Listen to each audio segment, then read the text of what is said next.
अब इसमें क्या आयुषी, तो F0 F1 F2 ऐसे देखो बेटा, ठीक है। तो F0 F1 F2 देखोगे तो उसमें 0 और 1 के बीच में वैल्यू आएगी, ठीक है। तो 0 और 1 के बीच में वैल्यू आएगी। तो 0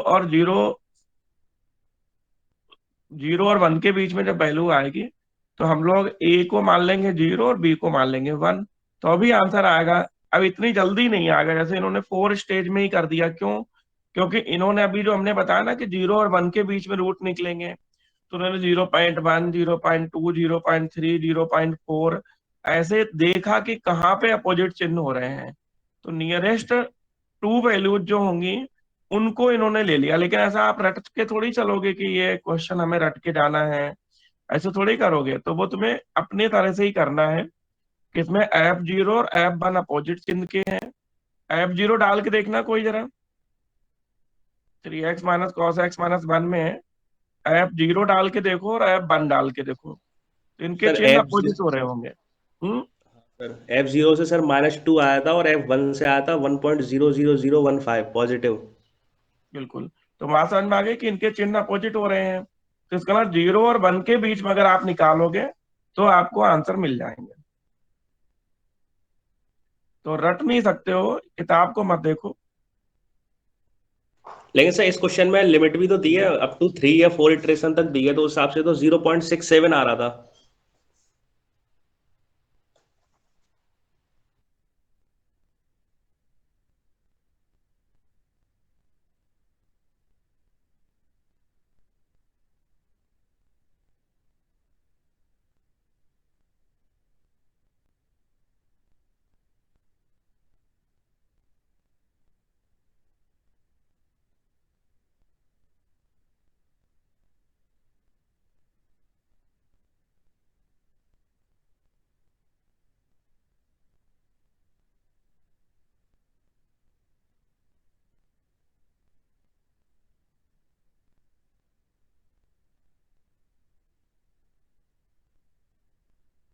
दुर्गेश क्या कह रहे हैं?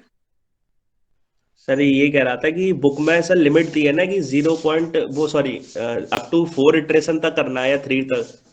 हम्म। तो सर उस हिसाब से तो 0.67 आंसर आ रहा था, लेकिन बुक में दिया है 0.60। किसमें? बुक में वैसे दिया आंसर है कितना आ रहा था? 0.67। और इसमें लेकिन दिया 0.6071, ये दिया है। हाँ, तो तो मतलब वो क्या अपना कहते हैं, मैच कर गया था दो दो लगातार दो प्लेसेस तक। तो मेरा तो 0.67 आ रहा है और उसका आ रहा था 0.60 बुक का। नहीं, हम ये कह रहे हैं तुम्हारा आंसर लगातार 2 डिजिट तक मैच कर गया क्या? हाँ मतलब X2 की और X3 की वैल्यू 1.667 और उसकी भी 1.667 आ रही थी। हाँ, तो फिर तुम्हारा सही होगा, बुक में गलत होगा निश्चित रूप से। तो और तुम्हें सर ऐसी ऐसे करना है कि 0 और 1 के बीच में लेना है, तो 0 और 1 के बीच में जो आंसर है वही आंसर होगा। तो किताब की तरह आप रट नहीं सकते, और रट के कोई क्वेश्चन करना भी नहीं चाहिए, न्यूमेरिकल है, कोई थ्योरम थ्योरेटिकल पोर्शन थोड़ी है। हाँ सर, और से ही वो लॉग वाला था उसका भी थोड़ा अलग आया था, मतलब बुक में दिया है 3.64, मेरा आया हम्म। था 3.54। हाँ, तो कोई बात नहीं, तुम्हारा ही सही होगा, बुक में गलत होगा। अच्छा, लॉग में एलओजी वाला लॉग यूज कर रहे हो? हाँ सर, वो लॉग बेस ई वाला ही तो लगाएंगे उसमें। एलओजी वाला लॉग तो बेस ई वाला क्यों होगा, 10 बेस वाला होगा। अच्छा वो के सर ये एल आई एन एल वाले एन से वाला आएगा। एल एन वाला बेस यूज करेंगे उसमें। यस सर, एल एन वाले से आएगा इसका आंसर। हम्म। हाँ सर, वो लॉग मॉग की वैल्यू तो सारी सही थी। हम्म। सर मेरा तो आ रहा है सर 3.64 की वैल्यू में। तो देखो, मैच करो, दोबारा मैच करो,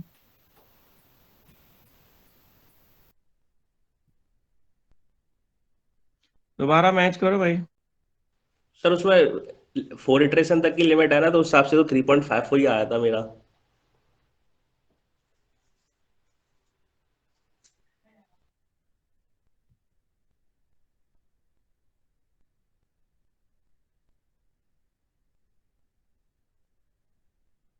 तो दुर्गेश बाबू देखो, थोड़ी प्रैक्टिस करनी पड़ेगी।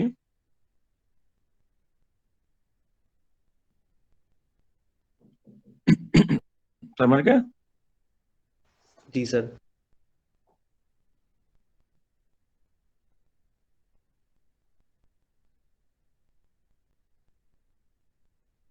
थोड़ी प्रैक्टिस करनी पड़ेगी और खुद ही सीखना पड़ेगा, क्योंकि कहते हैं ना, कोई फूलों को बचाने कोई माली नहीं आता, ये पता है?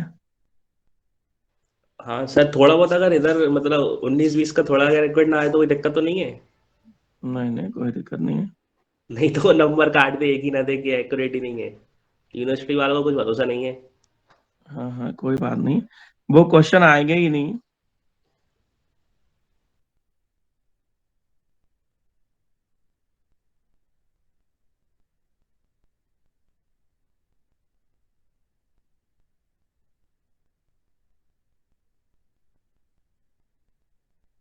समझ गए भाई? हाँ सर, और सर एग्जाम की डेट भी आ गई 22 मार्च से, तो सर ये कंप्लीट करवा देते हैं क्या चीज? जो जो रह गया मतलब पूरा। बस ये खत्म, तुम्हारा तो हो ही चुका है। तो कहाँ हो थर्ड चुका है? पेपर में तुम्हें टाइम देना नहीं, बहुत मुश्किल से 2 या 3 दिन देंगे बस, मुश्किल से। थर्ड पेपर जो डिस्क्रीट है ना, उसमें कोई टाइम नहीं देना, बस बुक खरीदो।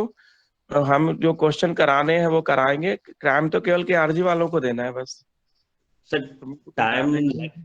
टाइम लगेगा नहीं वो तो ठीक है, लेकिन उसे प्रिपेयर करने में भी तो टाइम लगेगा ना। आप तो 3 दिन में करा दोगे। तो चलो, तुम किताब खरीद के लाओ और संडे को बैठ जाओ 2 घंटे के लिए, हो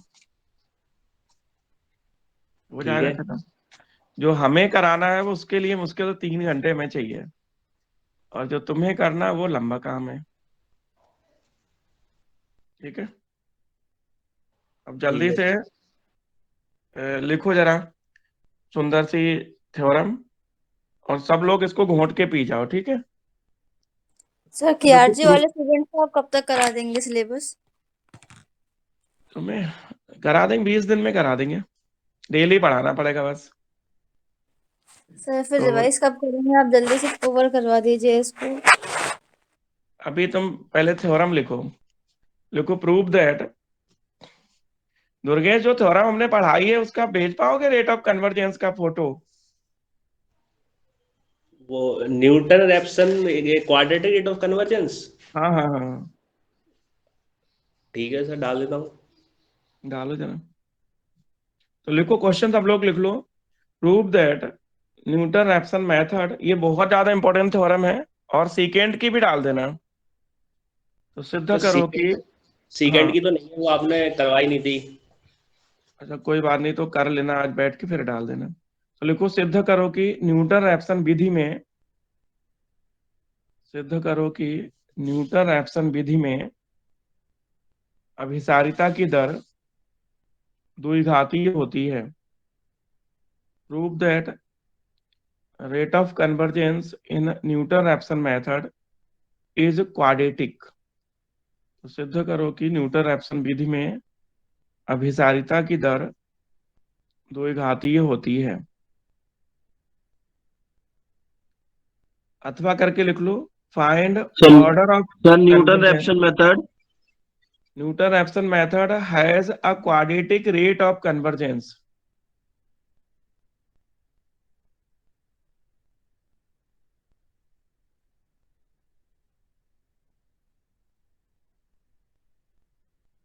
Newton Raphson method has a quadratic rate of convergence, लिख लिया?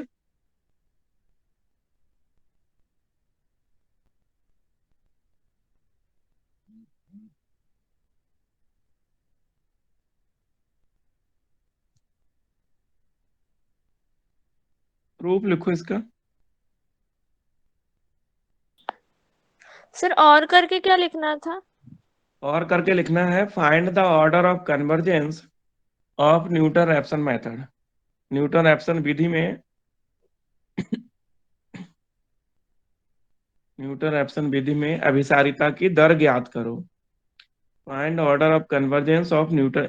ये दो सिविका ऐसी थ्योरम है कि ये मान के चलो कि इनमें से बहुत ज्यादा चांसेस रहते हैं कि एक थ्योरम आ जाए, ठीक है?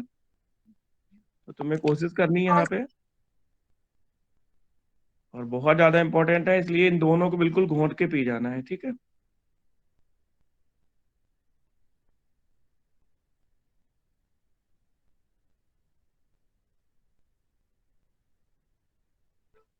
लिख लिया? तो देखो शिविका, प्रूफ देखो इसका, बड़ा सुंदर सा थ्योरम है ये। लिखो सब लोग कि माना लेट इक्वेशन, क्या लिखा है दुर्गेश ने? Equation is the exact value, ये क्या मतलब है? जाई लिखा, जाई। तो let xi is exact value of root of equation f x equal to 0। माना जाई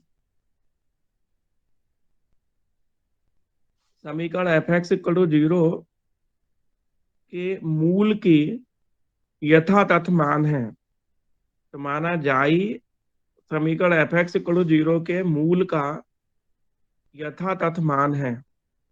तो यथातथ का मतलब शिविका ये होता है कि एग्जैक्ट है तो वो 0 कर देगा, एफ जाई इक्वल टू 0 कर देगा, ठीक है। तो जाई यस इज सर।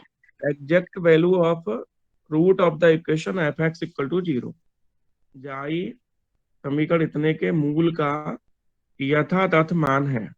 लिख लिया शिविका? हाँ सर। एंड लिखो, एंड लेट एक्स एन, तथा माना एक्स एन का जाई से अंतर एक छोटी राशि एप्सिलॉन एन है। And let x n differs from xi by a small quantity epsilon n, तथा माना एक्स एन का जाई से अंतर एक छोटी राशि, एक छोटी राशि एप्सिलॉन एन है। तो जाई का जो डिफरेंस होगा वो मान लिया एक सूक्ष्म क्वांटिटी है एप्सिलॉन एन। तो इसका मतलब हुआ कि दैट इज करके देखो एक्स एन माइनस जाई इक्वल टू एप्सिलॉन एन। तो एक्स एन का जाई से जो डिफरेंस है एक्स एन माइनस जाई, वो होगा एप्सिलॉन एन। या एक्स एन इक्वल टू निकाल लोगे तो आएगा जाई प्लस एप्सिलॉन एन, ठीक है।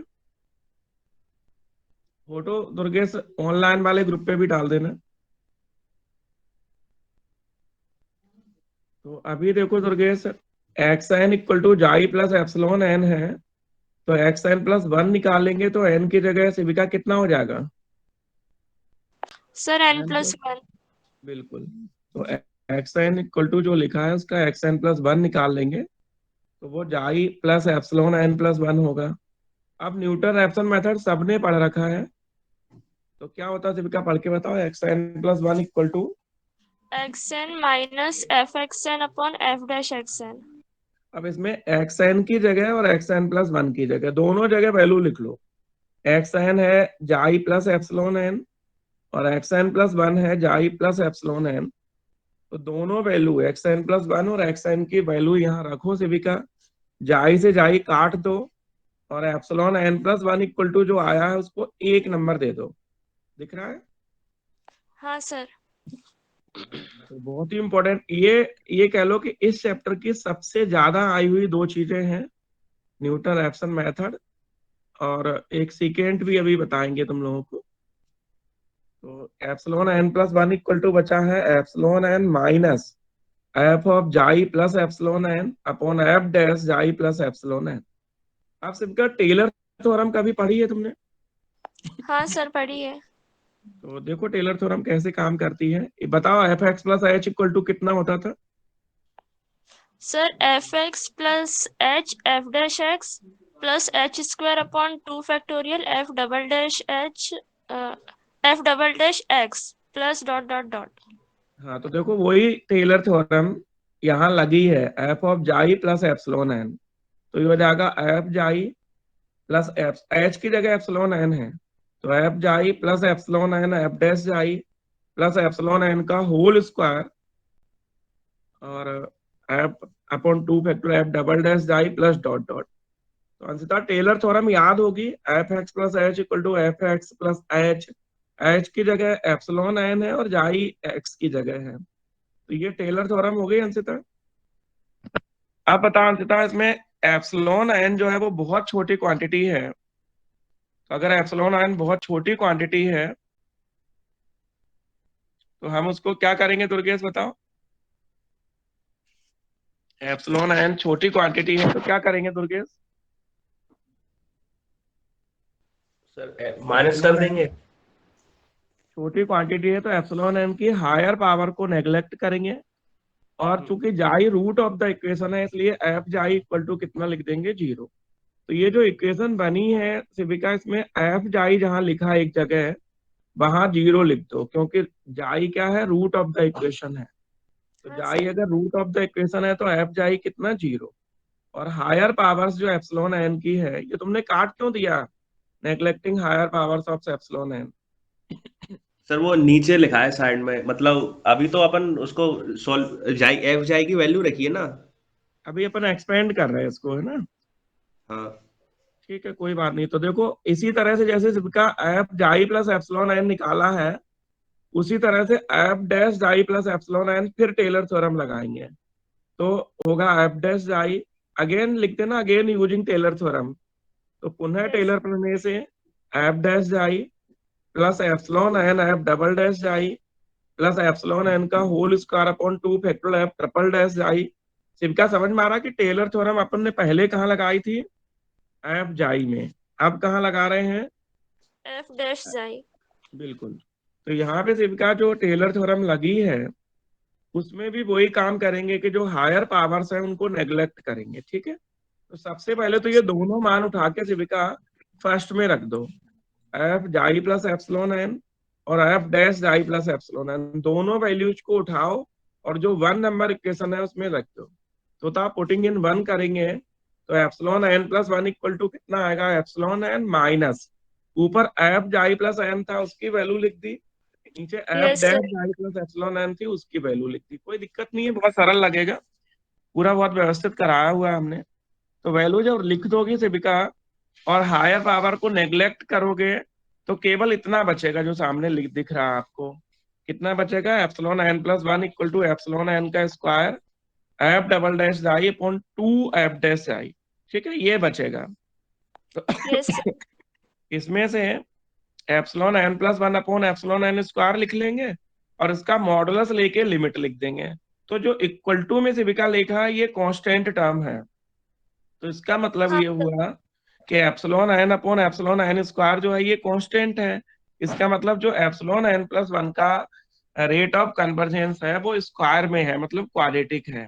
तो एप्सिलॉन एन न्यूटन रेफसन विधि में अभिसारिता की दर द्विघाती होती है, समझ गए। तो ये कहानी पढ़नी है, यहाँ पे बहुत सरल है ये। और इसमें जो दो जगह टेलर थ्योरम लगी वहां पे केवल ध्यान देना है, बाकी एक थोड़ा यहाँ पे भी ध्यान दे लो कि ये जो 1 plus epsilon n f double dash xi upon f dash xi लिखा नीचे डिनोमिनेटर में, इसे जब ऊपर ले जाओगे सिविका तो इनवर्स हो जाएगा। और 1 प्लस एक्स का इनवर्स आपको पता होगा, बताओ सिविका 1 प्लस एक्स का इनवर्स कितना होता है। Sir 1 - x plus x square upon 2 minus ऐसे होता हाँ है। तो ये, हाँ बिल्कुल, 1 minus x plus x square minus x cube, alternate plus minus रहता है, लिख लो। हाँ। 1 माइनस एक्स का होल इनवर्स आप लिख लो साइड से। 1 माइनस एक्स का होल इनवर्स होता है 1 minus x plus x square minus x cube plus dot dot.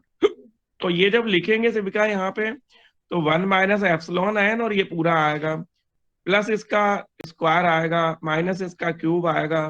तो चूंकि एप्सिलॉन एन बाहर भी लिखा है स्क्वायर में और अंदर भी एप्सिलॉन एन की पावर आएंगी, तो इन हायर पावर्स को हम नेग्लेक्ट कर देंगे, समझ गए बहन जी। हाँ सर। तो इसलिए जब हायर पावर्स को हम नेग्लेक्ट कर देंगे तो हमें जो बचेगा वो केवल यही बचेगा, एप्सिलॉन एन का square f double dash xi upon 2 f dash जाई। और F double dash xi upon 2 f dash जाई कांस्टेंट वैल्यू है, तो ये केवल कांस्टेंट बचेगा। इसका मतलब एप्सिलॉन एन प्लस 1 का जो रेट ऑफ कन्वर्जेंस है वो एप्सिलॉन एन स्क्वायर के अकॉर्डिंग है, इसका मतलब क्वाड्रेटिक है। तो आप ये मान के चलो सिविका ये 6 नंबर है। तो 6 नंबर है ये, और ऐसे 6 नंबर हैं जो तुम्हें खुद को लगेंगे कि ये कम मेहनत में सबसे अच्छा क्वेश्चन तैयार हुआ है। यस बोलो सर। सिविका, हाँ कम सर, ये मेहनत में। क्वेश्चन इजी है। हम्म। सर जो क्वेश्चंस है ना रेगुलर फालसे का, उससे हम्म। मतलब ये जो है थ्योरम ये सही है, छोटी भी है और थोड़ी इजी भी है, क्वेश्चन से अब बहुत ये टाइम बहुत टेक। सकते हैं। ये इतनी ज्यादा आती है शिविका यहाँ से। एक अभी और है जो थोड़ी कम आती है, कभी कभी आती है, लेकिन फिर भी आती है। तो लिख लो जरा उसके बारे में क्या ख्याल है तुम्हारे पास, है दुर्गेश? नहीं है? सीकेंट, पहले सीकेंट मेथड लिख लो फिर बात करते हैं। नहीं सर, सीकेंड नहीं है। सीकेंट के क्वेश्चन तो होगा, सीकेंट मेथड और क्वेश्चन। सर क्वेश्चन भी ऐसे ही थोड़े रफली करेंगे, मतलब कुछ समझ ज्यादा आएगा नहीं। कोई बात नहीं, तो हम बता देते हैं इन लोगों को। तो लिखो, सब लोग लिखो सीकेंट मेथड। ये तो सबको करना ही है, न्यूटन रैप्सन विधि में अभिसारिता की दर द्विघातीय होती है, ये तो सबको करना है। और आप लोग सीकेंट मेथड हेडिंग डाल लो, सीकेंट विधि। ठीक है, सीकेंट मेथड हेडिंग डाल लो।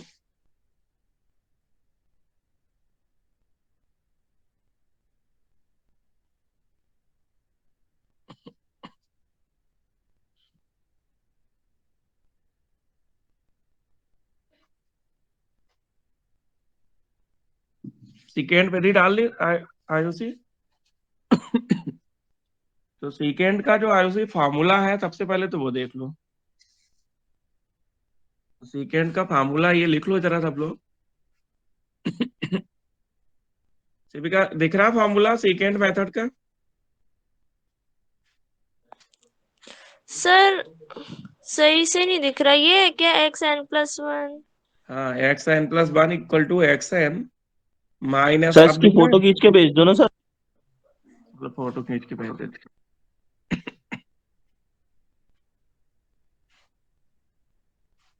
तो सीकेंट का फार्मूला है ये।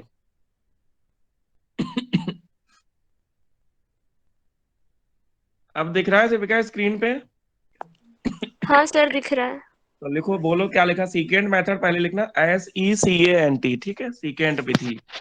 और बताओ x n plus one equal to कितना लिखा, नीचे वाला फॉर्मूला लिखना। X n plus one equal to x n minus one f x n minus x n f x n minus one upon f x n minus f x n minus one.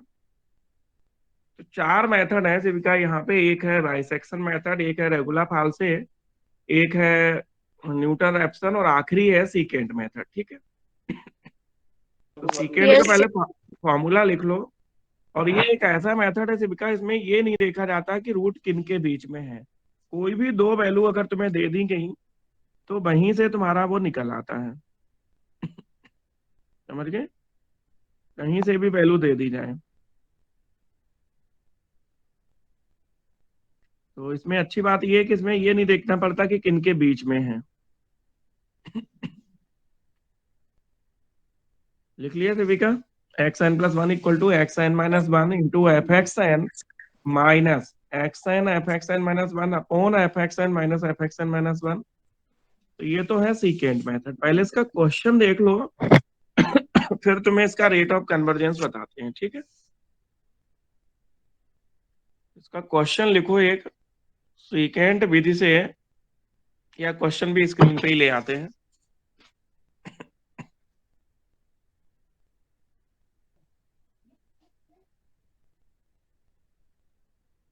इसका question एक ही है शिविका पूरे किताब में।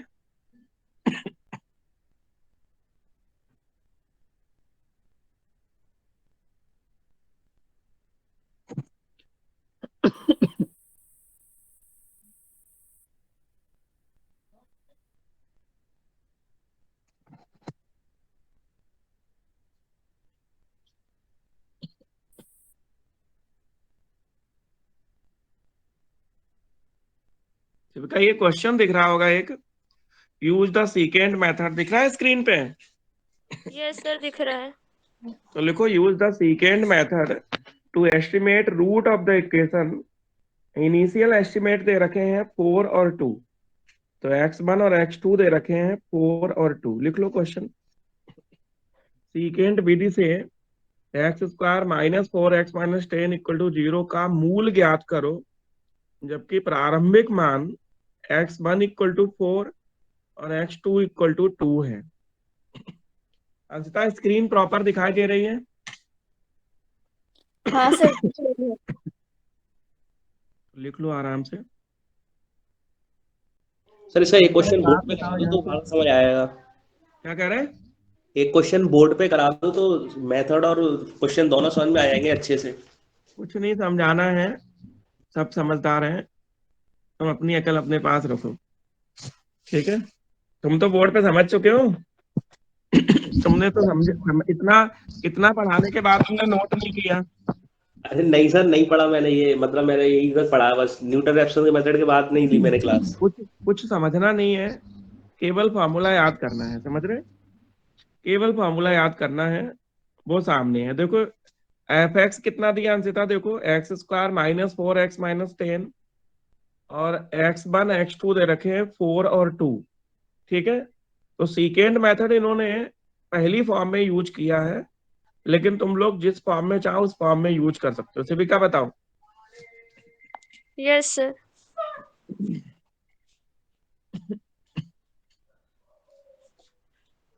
बोलो।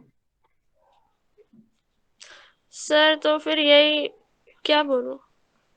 यही बोलो कि ये जो सीकेंड मेथड लिखा है, तो इसी हाँ। इसी तरह से कर लेते हैं। वैसे तो हमने जो अभी लिखाया था वो फॉर्मूला ज्यादा अच्छा है, लेकिन इसे सॉल्व करोगे तो वही फॉर्मूला आ जाएगा। हम्म। फॉर्मूला दिखाई दे रहा है, xn+2 equal to yes sir, दिख रहा है xn-1 minus xn-1 minus xn upon fxn+1 minus fxn।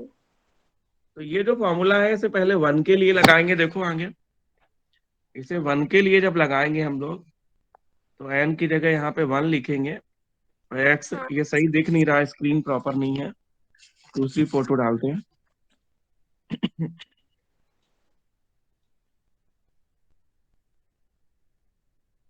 तो ये क्वेश्चन शांत वो दुर्गेश, तुम्हें लग रहा है ये क्वेश्चन सीकेंड का आएगा? सर अब बताओ, आपको पता होगा। कभी नहीं आएगा, सीकेंड का क्वेश्चन कभी नहीं आएगा। क्वेश्चन आएगा न्यूटन रेफसन का क्वेश्चन आएगा, या डेरिवेशन, और या फिर बाइसेक्शन का आएगा, ठीक है। तो सीकेंड का क्वेश्चन कभी नहीं आएगा। रेट ऑफ कन्वर्जेंस आ सकता है कभी, बाई चांस, क्वेश्चन कभी नहीं आ सकता है। तो वो तो हम केवल बता रहे हैं इसलिए कि लोग ये नहीं कहें कि सीकेंट नहीं पढ़ा है। तो देखो अंशिता, देखो n=1 लिखने पे फर्स्ट अप्रोक्सीमेशन जो है वो x3 निकलेगा, जो 9 निकला है। फिर सेकंड x4 निकलेगा, जो 4 निकला है। फिर थर्ड जो है x5 निकलेगा। अंशिता दिखाई दे रहा है? हाँ सर, दिख रहा है। तो कब हम जाके रुकेंगे अंशिता, ये बताओ। सर डेसिमल के बाद 2 या 3 डिजिट सिमिलर आ जाए।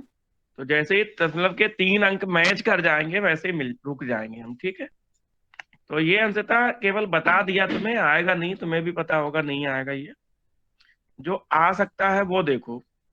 तो सीकेंड का क्वेश्चन कभी नहीं आया आज तक जिंदगी में यूनिवर्सिटी में, ना कि आरजी में ना यूनिवर्सिटी में। सर ये प्रारंभिक मान दिए थे 4 और 2, सर इनका क्या मतलब था? ये तो अपने मन ये से किए इनिशियल गए। वैल्यू है ना, x1 x2, जो अपन ने देखो यहाँ पे जो फॉर्मूला लगाते भाई साहब, तो उसमें इनिशियल वैल्यू ही तो लिखेंगे। ये फॉर्मूला देखो, इसमें क्या लिखा, x2 minus x1 upon fx2 minus fx1 into fx2।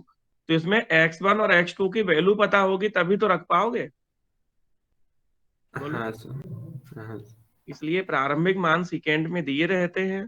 इसमें अच्छी बात या बुरी बात यह है कि इसमें रूट का, इस मेथड से रूट का अपोजिट चिन्ह का होना जरूरी नहीं। जैसे और 3 मेथड हैं, उनमें हम लोग क्या करते हैं कि root lies between a and b. तो एफ ए और एफ बी विपरीत चिन्ह के होंगे तो ही आंसर निकलेगा। इसमें कोई भी इनिशियल वैल्यू ले लो, कहीं से भी ले लो, तो भी आंसर निकलेगा। समझ में आ गई? सर जो वे क्वेश्चन थे ना जो बाई सेक्शन की, और उनमें सर जो लैंग्वेज रहती है, मतलब 2-4 करने के बाद फिर हर एक में लैंग्वेज लिखे, मतलब फर्स्ट लिखे, सेकंड, थर्ड, ऐसे सब में लैंग्वेज लिखते जाए कि डायरेक्ट लैंग्वेज कर क्या होती है उसमें, लैंग्वेज क्या होती है? होती नहीं है सर? F2 बीच होगा, ए और बी है, फिर हाँ नीचे। हाँ, वो तो लिखना ही, वो तो लैंग्वेज नहीं, वो तो क्वेश्चन का पार्ट है। सर ये आठ ऐप है। नौ जैसे उसमें किए गए हैं बुक में सर, उसमें तो उन्होंने 2-3 बार लिखी, फिर उसके बाद डायरेक्ट सारे निकालते नहीं नहीं, चले गए। तुम्हें हर बार लिखनी है कि एफ ए, और तभी तुम्हें पता चलेगा रूट किन के बीच होगा। मान लो एफ ए नहीं, और अपन एफ एक्स थोड़ा जीरो शॉर्ट में अपोजिट नहीं लिख चिन्ह का सकते है। ऐसे? 8-9 एफ 9 ए, तक निकल रही है सर वैल्यू, 10-10 हाँ पड़ रहा है। लिखना लिखना पड़े। जनरली शांत, क्वेश्चन जो आता है ना, वो उसमें कह देता है कि अप टू 5 स्टेजेस या अप टू 7 स्टेजेस। देखो शांत, एक चीज तुम्हें बता दें बहुत अच्छे इस चैप्टर के बारे में, कि इस चैप्टर के बारे में जिस बच्चे को न्यूटन रैप्सन आती है, तो ये तय मान लो कि इसका क्वेश्चन न्यूटन रैप्सन का या न्यूटन रैप्सन की डेरिवेशन, इन्हीं में से कुछ एक 6 नंबर में आ जाएगा। बाकी कोई लंबा क्वेश्चन टीचर भी जानता है तो उसको भी पता है, तो वो कोई इतना लंबा क्वेश्चन नहीं देगा, उसमें लिख देगा कि 5 स्टेप तक करो या 6 स्टेप तक करो। तो वाई सेक्शन का तो जो पहला ही क्वेश्चन है 5 स्टेप तक करो, वही सबसे ज्यादा आया है। हाँ न्यूटन रैप्सन में √12 और √2, ये सबसे ज्यादा आए हुए दोनों क्वेश्चन है। अनसोल्ड तो उठा के देखो, देखो कितने बार ये क्वेश्चन आया है कि 12 का वर्गमूल न्यूटन रैप्सन विधि से ज्ञात करो, ³ 2 का घनमूल न्यूटन रैप्सन विधि से याद करो। समझ रहे?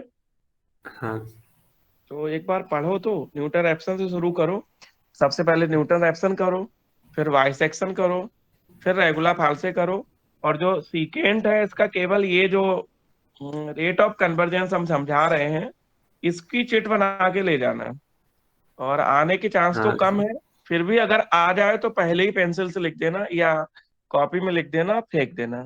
सबसे पहले इसी काम को करना है, सीकेंट की। अगर आए, वैसे आने की चांस बहुत कम है क्योंकि न्यूटन रैप्सन का ही आता है, ठीक है। फिर भी हाँ ले जाना चिट बना के, और सबसे पहले जो 5 मिनट रहते तब तक टीचर कॉपी देने में, साइन करने में, उनमें लगा रहता है। तो उसमें तुम लोग इसको लिख देना पहले, फिर जब हो जाए तब कर देना। समझ गए अंशिता? अंशिता, हाँ सर। इसकी एक चिट बनानी है, रिड्यूस कॉपी में फोटो कॉपी करा लेना, और इसको तुम्हें चिट ले जानी है। और उसमें अगर देख लेना सबसे पहले आया क्या ये, अगर आया हो तो सबसे पहले नंबर पे सीकेंट कर देना, वैसे न्यूटन रैप्सन ही आएगा, ठीक है। तो अंशिता देखो क्या लिखा question, find the rate of convergence of secant method. Secant विधि से या सीकेंट विधि में रेट ऑफ कन्वर्जेंस ज्ञात करो। तो बता अंशिता, सीकेंट विधि में जो रेट ऑफ कन्वर्जेंस बेटा निकलेगा, वो सबसे पहले तो सीकेंट का फॉर्मूला याद कर लो। तो सीकेंट का फॉर्मूला सामने दिख रहा होगा कि सीकेंट मेथड से जो रेट ऑफ कन्वर्जेंस है या सीकेंट विधि जो है, वो कैसे लिखते हैं। तो सीकेंट विधि अंशिता दिख रही है कैसे लिखते हैं, कि xn+1 = xn-1 f(x(n). दुर्गेश तुम्हें याद हुई है कि नहीं, xn f(x(n-1) upon f(x(n-1)। Sir ये फॉर्मूला अब तो इसमें जो इनिशियल वैल्यूज है, प्रारंभिक मान, तो हम मान लेते हैं कि प्रारंभिक मान x0 और x1 है, ठीक है। तो प्रारंभिक मान अगर x0 और x1 है तो हम मान लेते हैं कि ये जो वैल्यू है वो जाई की ओर जा रही है। इसका मतलब जो रूट है उनकी एग्जैक्ट वैल्यू जो है वो जाई है। तो जाई अगर अंशतः एग्जैक्ट वैल्यू है तो एफ जाई कितना होगा, 0, ठीक है। क्योंकि जाई क्या है, exact value of the root of the equation. तो अब इनका डिफरेंस जैसे हमने न्यूटन रैप्सन का किया, वैसे ही ये है। ये xn+1 का जाई से अंतर जो है, वो मान लिया एक छोटी राशि en+1 माना इन्होंने। तो तुम्हें जो मानना हो, एप्सिलॉन मान लेना या एप्सिलॉन n मान लेना। तो मान लिया कि वो अंतर en+1 है, तब रख दो जो ऊपर फॉर्मूला है उसमें xn+1 माइनस आई =en+1 लिख दो, तो xn+1 = आ जाएगा। तो यहाँ से en+1 की वैल्यू निकल आएगी अंशिता। तो en+1 की जो वैल्यू निकलेगी वो आपके सामने है इस समय, उसे एक नंबर दे सकते हो। सरल है, बिल्कुल उसी तरह का है जैसा वो है। फिर यहाँ देखो, टेलर थ्योरम लगाएंगे, बिल्कुल वैसा ही है जैसे न्यूटन रैप्सन है। टेलर थ्योरम लगाएंगे, टेलर सबको आती होगी। एफ x + h नहीं, यहाँ x - h लगाना है। तो दीपिका, एफ x - h की टेलर थ्योरम लगाएंगे तो क्या होगा, f x sir minus sign h alternate हो जाएंगे। अल्टरनेट प्लस माइनस हो जाएगी, ठीक है। तो वो टेलर थ्योरम लग जाएगी। फिर इस टेलर थ्योरम से जो मान निकला है उसको हम वापस करेंगे एक नंबर पे, और जो आएगा वो वैल्यू जो है आपके सामने है। तो फिर देखो वही हुआ कि जो आया है F double dash i upon 2 f dash आई, वो एक कांस्टेंट है।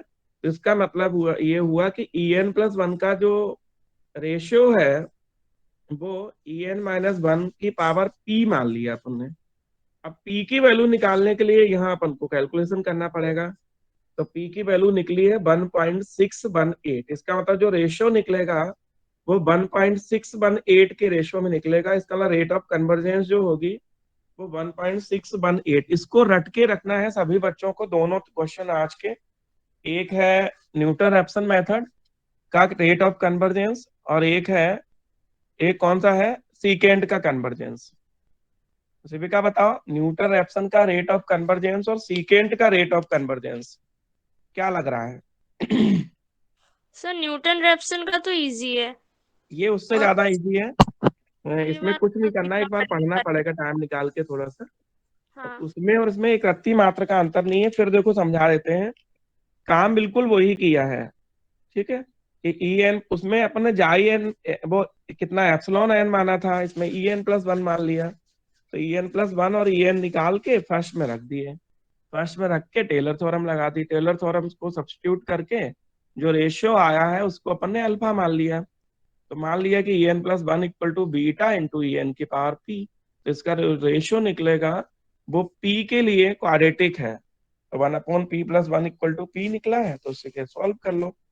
तो 1 प्लस माइनस रूट 5/2 निकला है। तो इसका मतलब ये हुआ कि हमें यहाँ वैल्यू निकल आए।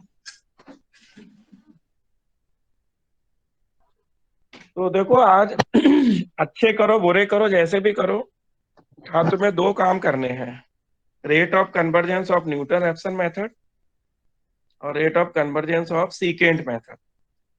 तो ये हम सभी के ग्रुप पे डाले दे रहे हैं, ऑनलाइन के ग्रुप पे डाले दे रहे हैं, और इसे बैठ के आज तुम्हें करना है, ठीक है। ये टॉपिक हमारा जो पहला चैप्टर है यूनिट 4 में, इसमें बाइसेक्शन है, रेगुलर फाल्से है, न्यूटन रैप्सन है और सीकेंट है। अंशिता बताओ कहाँ पे परेशानी है? सर अभी तो नहीं है। तो आज समझ गई दो। देखो नहीं कर पाओ तो कोई दिक्कत नहीं, चिट बना के रिड्यूस कॉपी करके ले जाना। और सबसे पहले जाके अगर सीकेंट बाई चांस आ जाए तो उसी को लिख देना है। और वैसे तो आएगा नहीं तो न्यूटन रैप्सन तो तुम्हें याद हो ही चुका होगा। बोलो शांत, क्या करने वाले हो? सर पढ़ेंगे अभी बैठ के। दोनों चिट नहीं बनाओगे? चिट नहीं भर रही सर। चिट बना के ले जाओ भाई साहब, चिट बना के ले जाओ। अब दिमाग में ही बनाएंगे सर इसकी चिट। तो जो तुम्हें करना तो कर लो, लेकिन इस यूनिट से, इस चैप्टर से ये दो क्वेश्चन हमने तुम्हें दे दिए हैं। चार चार क्वेश्चन दे दिए। एक रूट 12 का न्यूटन रैप्सन विधि से, एक क्यूब रूट ऑफ 2 का, एक rate of convergence Newton Raphson की, एक रेट ऑफ कन्वर्जेंस। यूनिट खत्म सर ये? चैप्टर भाई साहब, चैप्टर 3 चैप्टर हैं, एक चैप्टर खत्म हुआ है। अब दूसरा चैप्टर है न्यूमेरिकल क्वाड्रेचर और एक है इंटरपोलेशन। इंटरपोलेशन बड़ा है, न्यूमेरिकल क्वाड्रेचर ठीक ठाक है। तो पहले तो इंटरपोलेशन ही पढ़ाना पड़ेगा। तो कुछ फॉर्मूले अगर तुम लोग चाहो तो लिख लो आज, जिससे कि तुम्हें कल जो पढ़ाए वो समझ में आ जाए। लिखोगे शांत, क्यों या नहीं अगले टर्म से शुरू सर? हाँ करें नए सर। से? नहीं क्वेश्चन वो सॉरी वो लिखवा दो फॉर्मूले, पढ़ तो लेंगे अगले टर्न पे आएंगे हाँ तो तो उसमें। लिखो फॉर्मूले, लिखो फॉर्मूले लिखो। फॉर्मूले लिखने से क्या होगा, अगले टर्म थोड़ा आसान ही हो जाएगी। दुर्गेश, हाँ सर। तुम ने सही ढंग से लिखे होंगे तो उसी की फोटो भेज दो, बच्चे फोटो देख के अच्छे से लिख लेंगे। देख लेता हूँ सर मैं। हम्म। देख लेता हूँ मैं। हाँ इकट्ठे ही लिखे होंगे, सब इकट्ठे लिखवाए थे हमने। सर वैसे तो ये फर्स्ट चैप्टर में भी ना 6 नंबर का आ जाएगा। क्या कह रहे हैं? सर वैसे फोर्थ यूनिट के फर्स्ट चैप्टर में से कोई 6 नंबर का आ जाएगा। 100%, 100%, 100% आ जाएगा।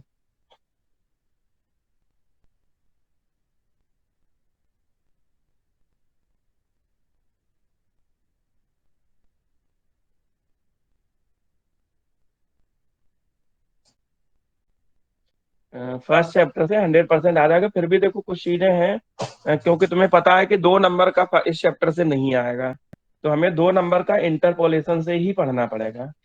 और 2 नंबर का पढ़ना पड़ेगा। प्लस ये है कि अगर तुम लोग लैग्रांजे मेथड और डिवाइडेड डिफरेंस पढ़ लोगे, या उसमें सिम्पसन ट्रेपेजोइडल पढ़ लोगे, तो भी काम चल जाएगा।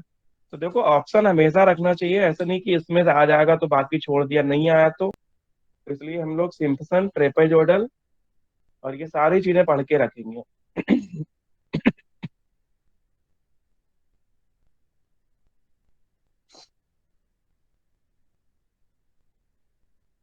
सर फर्स्ट पेपर तो हो जाएगा सर, थोड़ा सेकंड पेपर लग रहा है टफ है।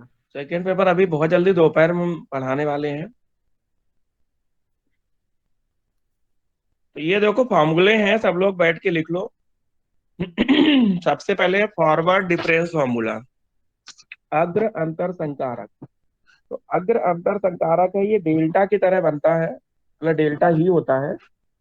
और इसमें जो वैल्यू आती है वो आती है delta f x equal to f x plus h minus f x. शांत स्क्रीन दिख रही है? हाँ सर दिख रही है। तो देखो बेटा यहाँ पे ये फॉर्मूले हैं। अग्र अंतर संकारक फॉरवर्ड डिफरेंस ऑपरेटर। दूसरा है बैकवर्ड पश्च पश्च अंतर संकारक, ये डायल बनता है नेबला। तो नेबला जो है, नेबला एफ एक्स या डायल एफ एक्स जो है, वो एफ एक्स माइनस एच होता है। फिर होता है शिफ्टिंग ऑपरेटर। इसकी हिंदी नहीं याद है, हमें देखनी पड़ेगी, अभी हिंदी की बुक से हम देख लेंगे। तो शिफ्टिंग ऑपरेटर जो है वो ई एफ एक्स होता है। तो E f x equal to होता है एफ एक्स प्लस एच, और या ई की पावर -1 हो तो f of x minus H. ठीक है। तो एक रिलेशन भी होता है डेल्टा में और ई में, कि delta f x equal to होता है E-1 एफ एक्स, या डेल्टा इक्वल टू होता है E-1। अंशिता दिखाई दे रहा है सब कुछ? हाँ सर दिख रहा है। तो बेटा यहाँ पे जो कहानी है अंशिता, वो बहुत सरल है, केवल फॉर्मूले याद करने हैं। ठीक है। तो ये और भी फॉर्मूले होंगे, कुछ और हैं क्या तुर्केश?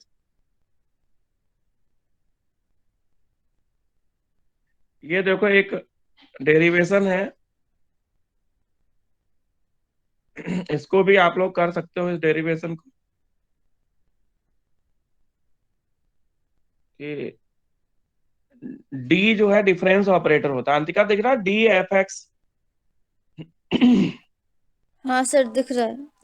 तो डी जो बेटा होता है ये डिफरेंस ऑपरेटर होता है। और इसका मतलब आपने बहुत पहले से 12th में पढ़ा होगा, limit h tends to zero. Sorry difference नहीं, डिफरेंशियल ऑपरेटर। डिफरेंशियल का मतलब होता है अवकलन, अवकल संकारक। तो अवकल संकारक जो होता है वो देख लो आपके सामने है। तो ये होता है limit h tends to zero f of x plus h minus f x upon H.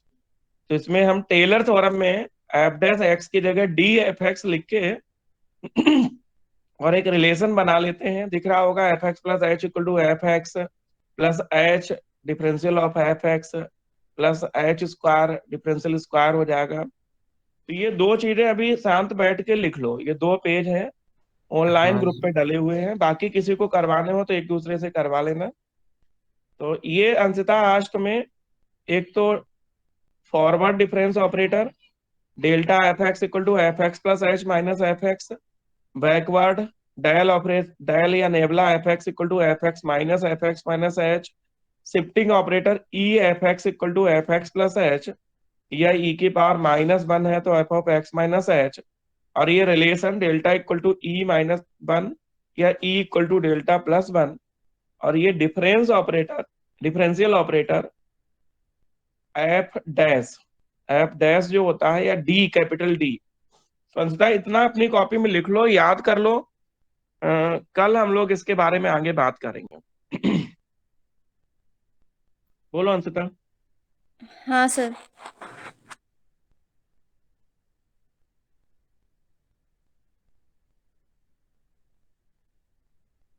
वैसे पढ़ो जरा अच्छे से और देखो क्या क्या कहानी बन रही है।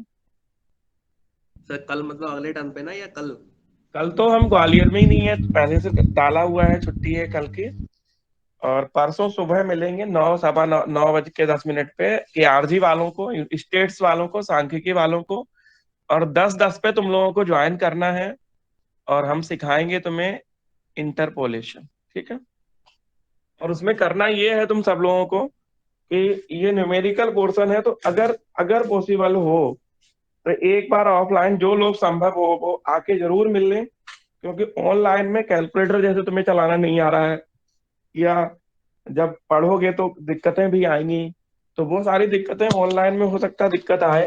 तो हम कोशिश तो करेंगे जो बच्चे दूर हैं उनको भी पूरी मदद करें, लेकिन जो आ सकते हैं वो तो कम से कम ऑफलाइन में आ ही जाए 1-2 बार। बोलो अंकिता, टेस्ट देने आ जाओ, क्योंकि टेस्ट से भी बहुत कुछ पता चल जाएगा कितनी गलतियां हो रही हैं।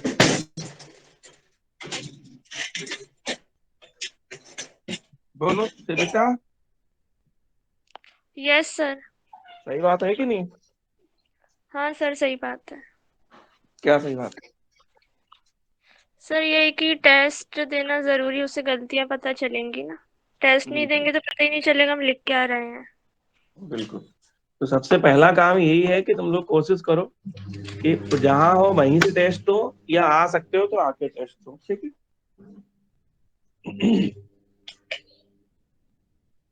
ठीक है, करो कोशिश, फिर मिलते हैं परसों सुबह